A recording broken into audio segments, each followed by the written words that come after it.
It is April 8th. There's an eclipse today. It's a pretty big deal. But that pales in comparison to the guest that we have on the show today, Carleigh Wenzel, who's just a ball of sunshine and happiness. Carleigh, how are you doing today? Welcome back. Doing great. How are y'all? Excellent. I'm excellent. Ed's rocking his nothing fancy, which means it's a big day. It's a big day over at the Ed Will. Ed, you're doing some home renovations. Do you want to fill some people in on what you've been working on? Dude, finishing the basement down there, sanding and painting and staining. Oh yeah, just homeowner stuff. Homeowner stuff for people who stay in one location. Speaking of which, I am coming at you live from McLean, Virginia. McLean, whatever you call it. But we're excited. And as always, we will kick this off with a Hokie haiku who comes from our guy, Pete McGee, who always does a great job. I'll also say that I feel bad because I was misguiding the future of our country. I told Maya Hazelton that a haiku is actually 757. That is incorrect. It is 575. So, Carleigh, here's your haiku. Carleigh giving us hope. Our Lone Star Queen of Castle. Hokies are back up. You read the first line, not how it's written on the doc, and therefore you added too many syllables, and therefore it wasn't a haiku. Oh, Carleigh giving hope. Just giving hope. There we go. Our Lone Star Queen of Castle. Hokies are back up. Very, very good. And I've actually passed the baton over to Ed because he has a great intro for you, and then we're going to get started. Well, yeah, we had you on, I think, right after the Iowa game. But just some quick season highlights from Carleigh Wenzel. The Iowa game, 11 points on 4 of 4 shooting. The Pitt game, 11 points, 4 rebounds, 4 assists. And then the NCAA tournament game against Marshall, kind of looking like Draymond Green's stat line, 12, 6, and 7, just doing a little bit of everything.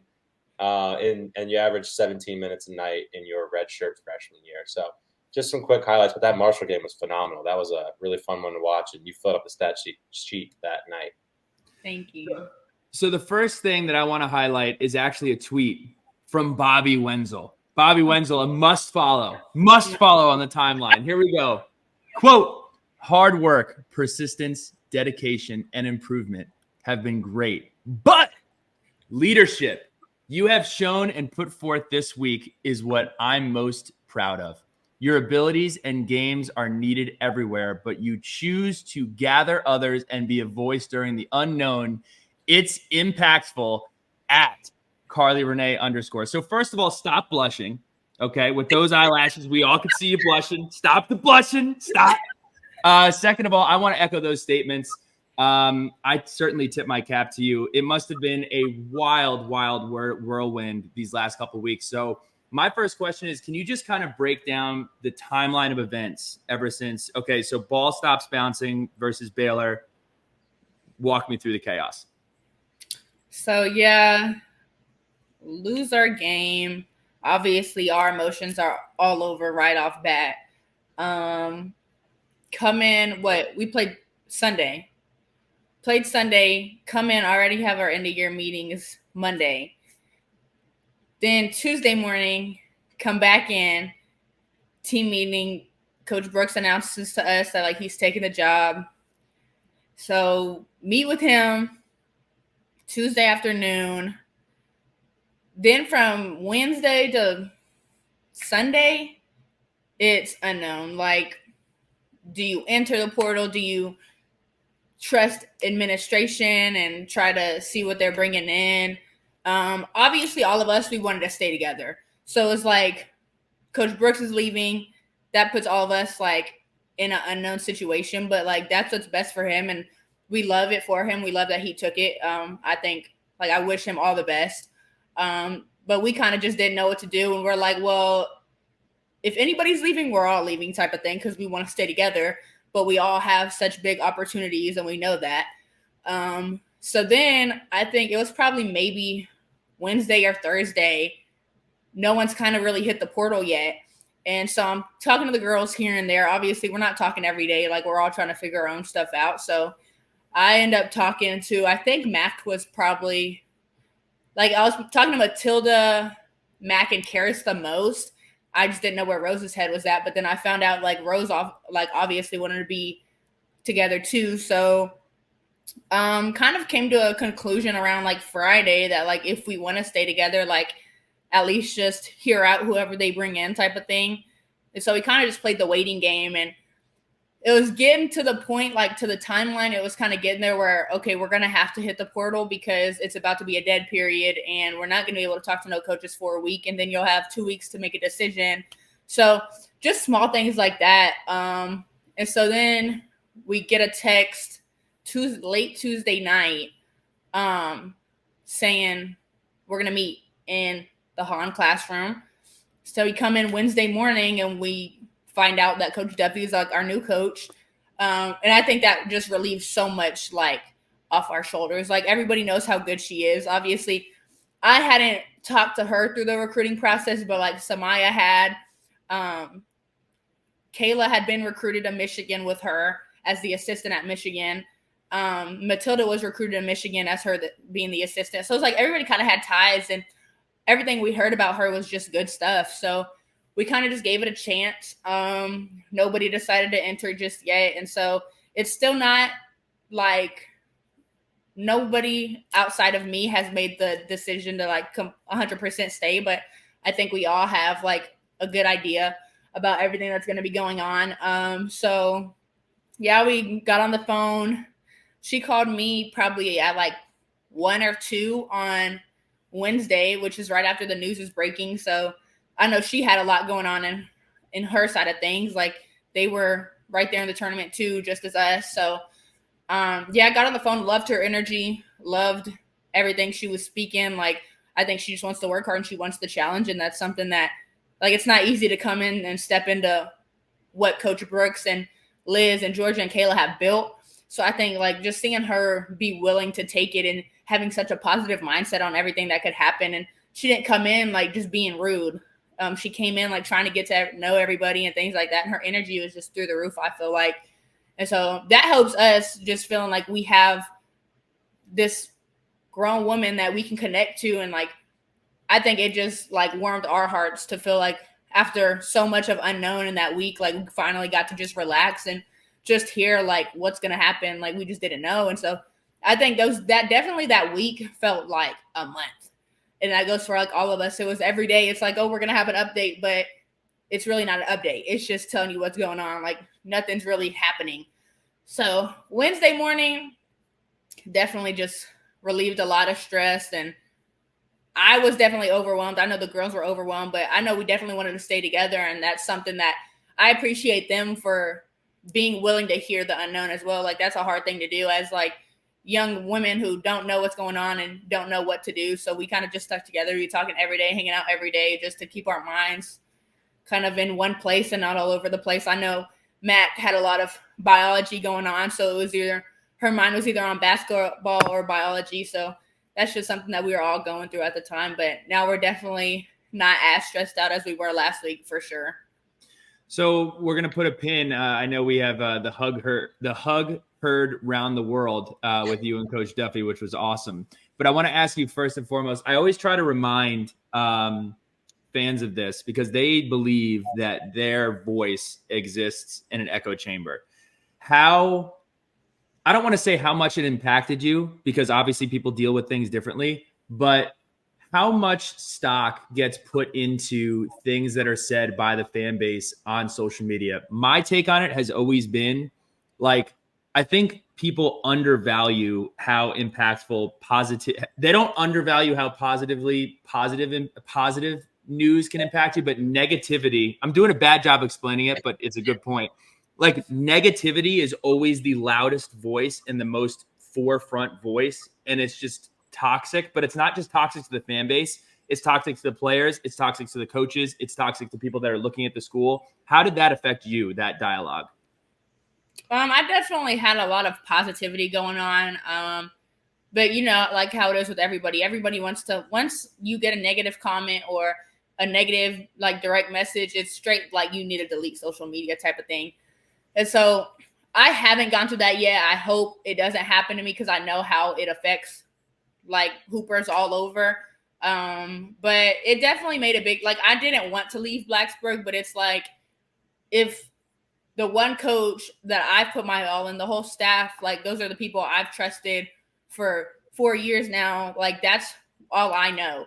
So it's like, do I stay and love everything else, but not have that relationship with the coach? Like, that's going to affect me in every way here. So that's really where my mindset was, just going into everything. But trying to stay off social media, that was one, like, I try not to interact with things, because I know, like, at this time people are like, oh, G is following, G is liking, da-da-da-da, and like, that definitely takes a toll on you. Like, so I tried to stay off social media completely, so like, there was nothing that could be said at all. I didn't like nothing, I didn't retweet nothing, didn't follow nobody, just because I knew, like, it would get blown up to a certain extent, and I didn't want, like, a false narrative being out there, things like that. But yeah, definitely that part of things. But once I announced that I was coming back and got to talk to Coach Duffy, like, I think I blew up positively. And like, I'm glad I have that impact on Hokie Nation. Like, I'm glad that y'all think highly of me, because like, it isn't always that way with everybody and at every school. So Hokie Nation was definitely a big part of the reason why I wanted to stay, not just because of the positive things they say about me or the negative things, but just because of they show up for women's basketball, they show up for women's sports, and that's not something that it is at every school. So that was the biggest thing for me, and the biggest reason why I was kind of thinking about staying. Your dad alluded to this in his tweet, but the leadership that you showed to kind of think through the decision the way you just described, and then come to that decision and, be the first one to say, I'm sticking around, I'm seeing this through, I'm going to help build the next wave of Virginia Tech women's basketball. That leadership is obviously super valuable, I'm sure, to Coach Duffy. She's fired up about it. But then from, how did you get to this point? What was something you learned from maybe the past teams, the leaders on those past teams, the Kaylas, the Liz's, the Georgias, that helped you get to a headspace where you were able to kind of lead from the front on this new next wave? Well, we definitely talked, like, there were multiple nights throughout last week where it was me, Kayla, Liz, and even Olivia Samuel. Like, we were all just in the apartment just talking, like, everything through, like, what should I do? What shouldn't I do? Why should I do this or why shouldn't I do that type of thing? And they definitely helped a lot throughout the process. I'm just hearing from their point of view, like, even like, should I go follow Brooke? Should I enter and try to find something else? Should I stay here type of thing? And it was we just kind of came to the realization that it'd probably be best for me just to stick around. But they definitely had a lot to say. Like, it wasn't just a yes or no conversation. It was like, here's why or here's not why type of thing. And we definitely sat here and talked for many hours on many nights. And I think they definitely helped clear my mind. Like, obviously, y'all know my mind was everywhere, as was everybody else's. So they definitely helped a lot, and I'm grateful that they were there, even though they weren't here for the team. Like, they're not on the team anymore. They could have easily just said, figure it out on your own type of thing, but they weren't like that at all. And even showing up, I know Liv was in Florida for Coach Duffy's introduction. So, but even like them showing up to her introduction, like, that's not something they had to do, but I think they love this program so much and they want what's best for it. So just talking me through everything that could go right or go wrong and staying is something that we really weighed out. So I appreciate them for that.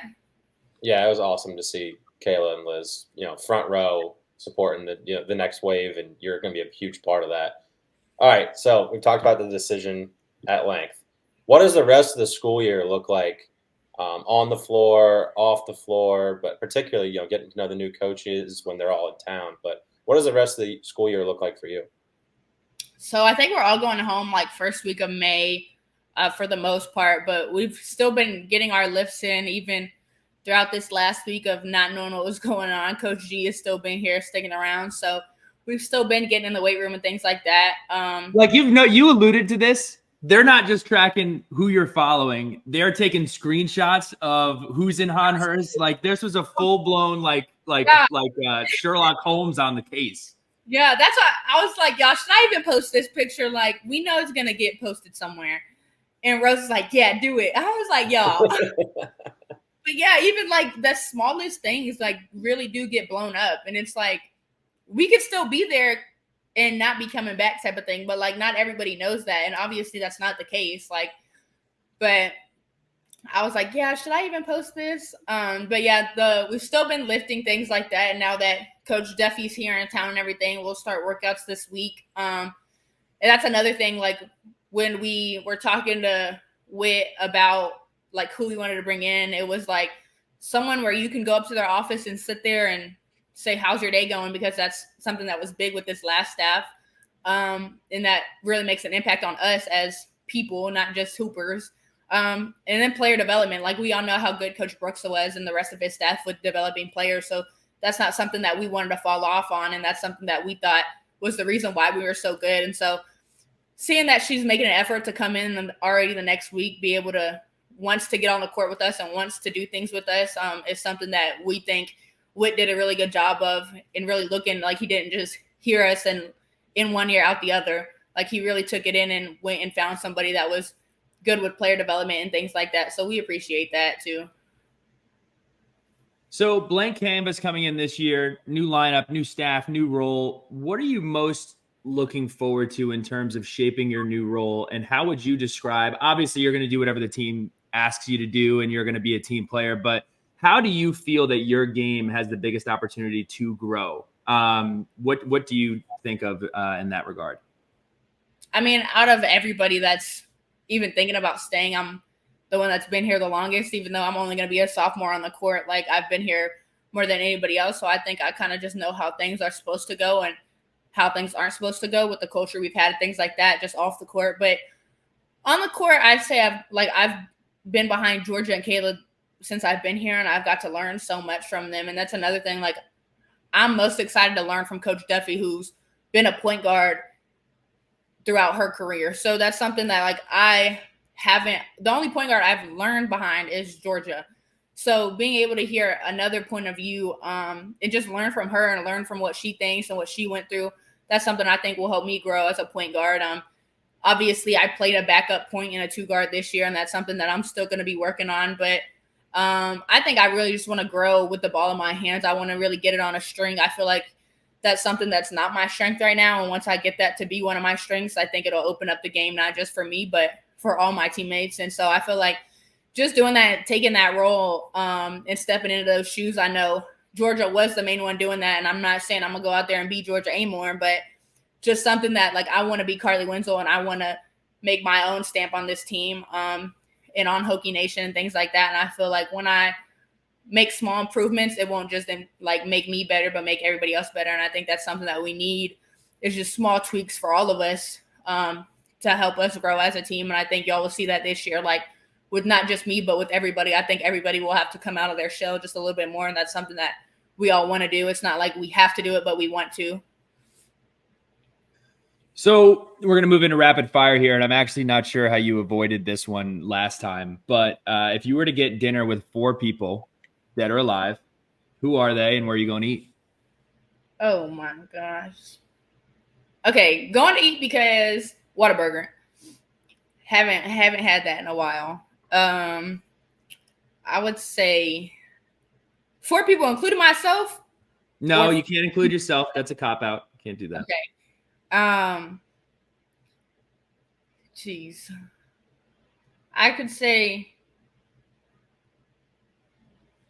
Steph Curry, Asia Wilson,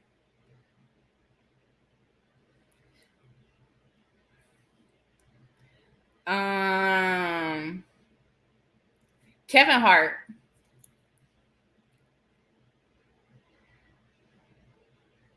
The last one's the toughest one. Yeah. I really want to say my brother because I really want him to be involved, but that's not the person, like, no. So we got to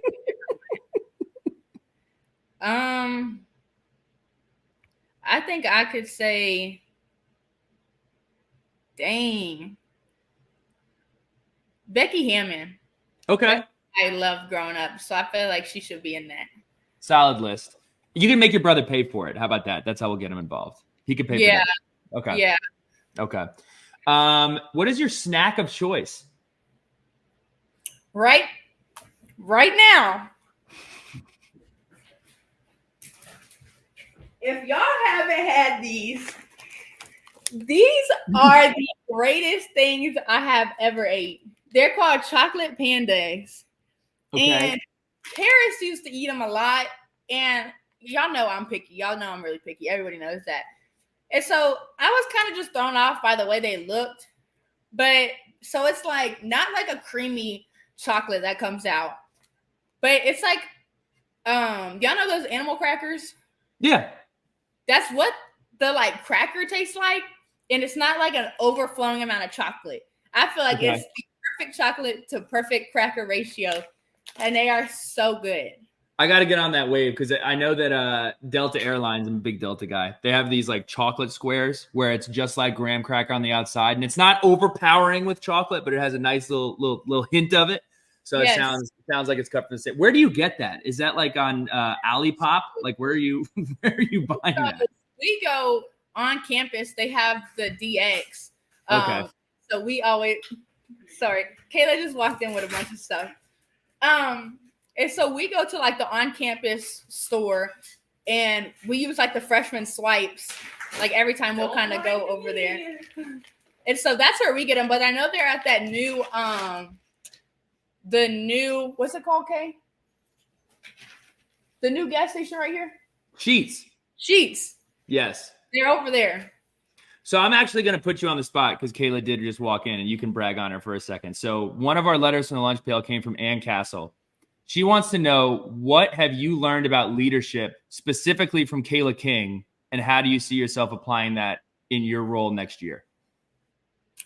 Honestly, she, like, I know straight off the top of my head, obviously we know everything she does outside. I think I'd mentioned that last time, like the getting up, making breakfast, the getting up, making your bed right away. We saw it last time. Yeah. So that's like the off the court stuff. Like she's done a really good job just teaching me those type of habits. But on the court, just not even, I don't know if y'all have seen it, like in game, I'd be coming, like every time I came out of the game and she was on the bench or in a timeout, she would always go to me and tell me like, hey, this, hey, that type of thing.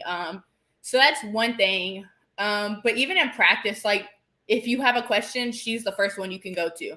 Or if you look like you don't understand something, she's going to you and being like, hey, what's not clicking type of thing. But I'd say definitely that, just being so open and being so approachable, whether that be in practice or in the game. Like I think she was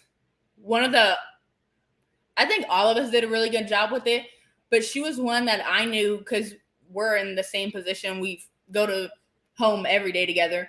So that's just someone I knew who I could go up to at any point, at any time, during, whether that be in games, shoot around, practice, like anything like that. And she was so willing to help, even if she didn't know the answer, like she was asking to get you the answer type of thing.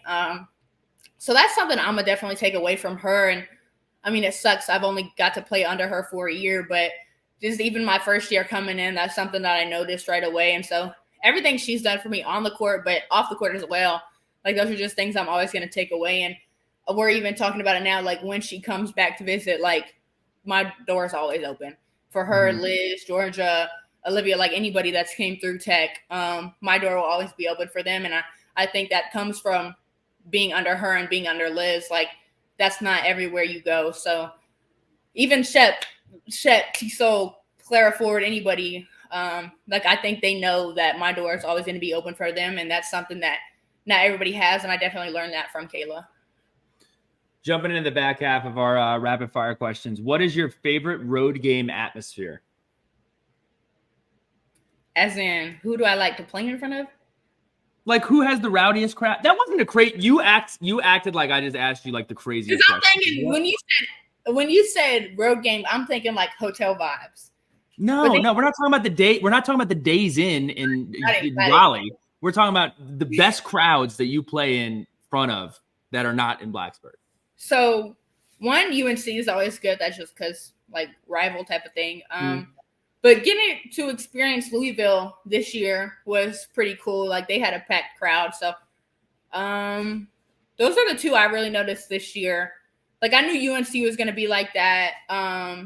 But even this year, getting to play in front of them, I think that was a little bit different for me. And I'd say Louisville, we didn't play there last year. So playing there this year is something I noticed.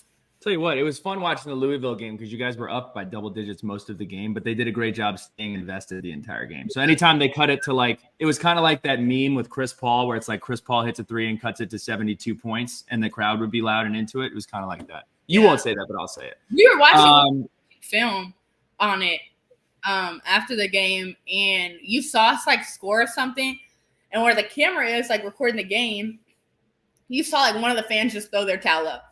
And so you see us score and then a towel coming from the camera and come back down. So it's just little things like that. Like we notice it and we think that's kind of funny. So if you could have a superpower, any superpower, what is it?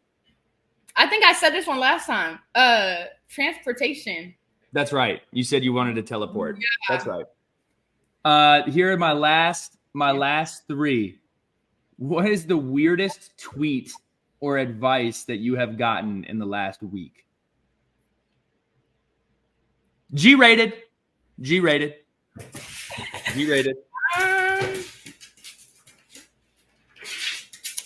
know one. I know I saw one saying she's gonna do.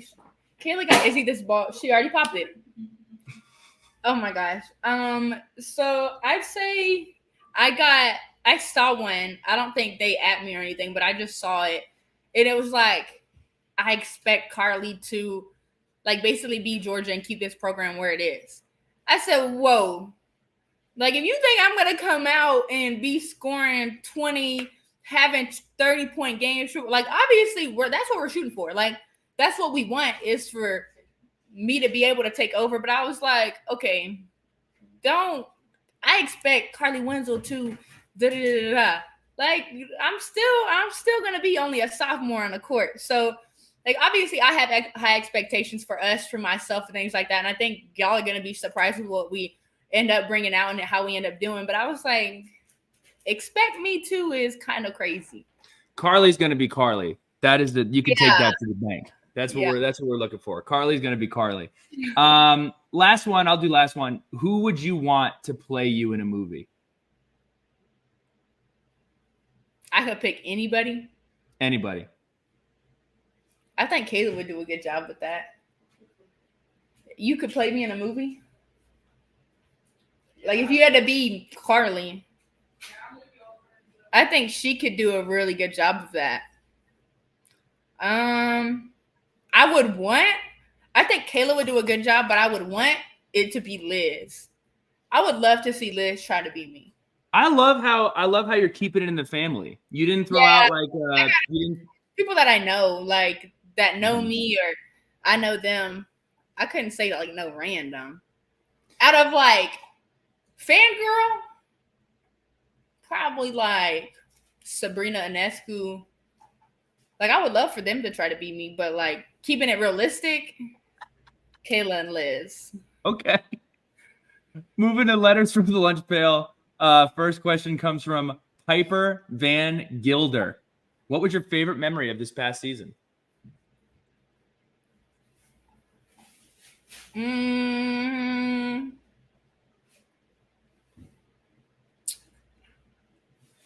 probably say beating UNC here with College Game Day here.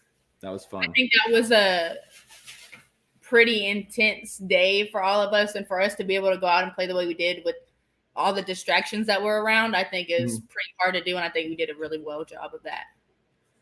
So the next question, I'm not sure if this is offensive or not, but it's their Twitter name. The Twitter name is Ginger.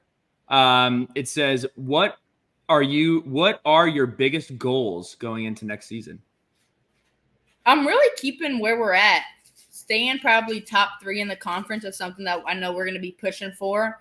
I know it's going to be hard. Like, it's changed, and I know y'all know that and are going to be bearing with us. Like, I know everything's not going to be perfect, and we're going to be trying to figure some stuff out. But definitely not, like, no bars are dropping for us. Like, everything's staying to the ceiling and things like that. So I'd say that personal goals, just being, like, not being a negative impact ever. Positive impact on the court, off the court, in the locker room, things like that. Just keeping everybody together like we have been for the last couple years. Keeping a positive culture is something that we definitely want to do. But on the court, we still have the same expectations, everything like that. Like, nothing's expected to fall off. This one came from Gavin Bennett. What was it like trying to guard Caitlin Clark last year in Charlotte, and thoughts on a rematch with Iowa later this year? So definitely excited that we get to play them again. She's a great player. I think her length is something that bothers everybody that tries to guard her. I think I did a pretty good job on her. I'd say there were some questionable calls made. Dawn Staley would have agreed with you from yesterday. Dawn Staley would have agreed with you as well. But no, not taken away from who she is at all. Like, she's amazing. And I think it's so hard to guard her just because of her length, and she's so has such a quick first step and things like that. So doing what she does at the size she is at, I think is pretty hard to do. But definitely looking forward to next year. I know she won't be there, but they're still a great team without her. So we're excited for that for sure. This one comes from VT Fish. You have to ask her about fishing in Virginia, fishing in Texas. So have not fished here, but you don't say. Yeah, no, I'll pass on that one. But going home, me and my dad actually just went. It was this last summer when I went home. Me and my dad just got in the truck and went to Corpus and stayed there for the weekend. Memorial weekend actually is when we went. And Corpus is probably an hour something away from back home. So we got in the car and got this little Airbnb cabin house thing, and we went down there and we literally fished for 2 days straight, straight out in the sun and stuff. That's something I really enjoy doing. I don't do it here, obviously. I don't you really. Should. There's good fishing down there. I don't really see. I just can't do it myself. I need my dad there because I need him to take the hook out the fish's mouth. I need him to put. I don't do that, but yeah. I'll sit there and throw the hook out, and it excites me. I like doing it, but I don't think I want to do it with anybody but my dad. Not only because of that, but I know he enjoys it. So that's something we just both enjoy doing together. And I know he literally bought a boat recently. So I know right when I get home that that's something that we'll be doing, whether it's me and him or the rest of the family too. Nice. I mean, you could if you really lean into this fishing thing, maybe Bass Pro Shops NIL deal is a possibility, or Cabela's. But you're gonna have to grab the fish though. Okay, if it's for NIL, I'm gonna do it. It's not my strong suit. Yeah, we'll get you we got to get you a glove or some certain situation. I literally have a picture, I'm wearing a glove with a VT shirt on, with my hair going all over the place because of the wind. So last question here from Juliana Plesha. And I know we've asked this question 15 different variations of it. So I'm going to ask you to really be pinpoint precise on the answer here. Biggest challenge, biggest opportunity for next year. Challenge and opportunity. Challenge is going to be going against – everybody can guard in the ACC. So going against such good defenders, I'm going to have to learn how certain people guard, and gonna have to kind of change my ways in certain games. So I think that's gonna be a big challenge for me. Opportunity, I'd say we lost 80% of our scoring. So that's definitely the biggest opportunity. Elephant in the room, we have to score. So that's something I'm gonna be working on all year. It's just my efficiency. I can't be missing open threes. I can't be missing open layups, and that's something I struggled with this year. So that's definitely biggest challenge and biggest opportunity for sure. Carleigh Wenzel, it is always a pleasure. Looking forward to next year. Looking forward to learning more about this team. I think we're talking to Coach Duffy later on this week. Actually playing golf. Ed and I will be playing golf with Coach Duffy's husband on Friday, which we're looking forward to. I heard that he has a 0.7 handicap. I play golf twice a year. I'm horrible. So that scorecard should be pretty funny to look at following that. But best of luck. Really excited. Thank you so much for the time, and looking forward to a great next year. Thank y'all. Thank y'all so much. I'm looking forward to it too.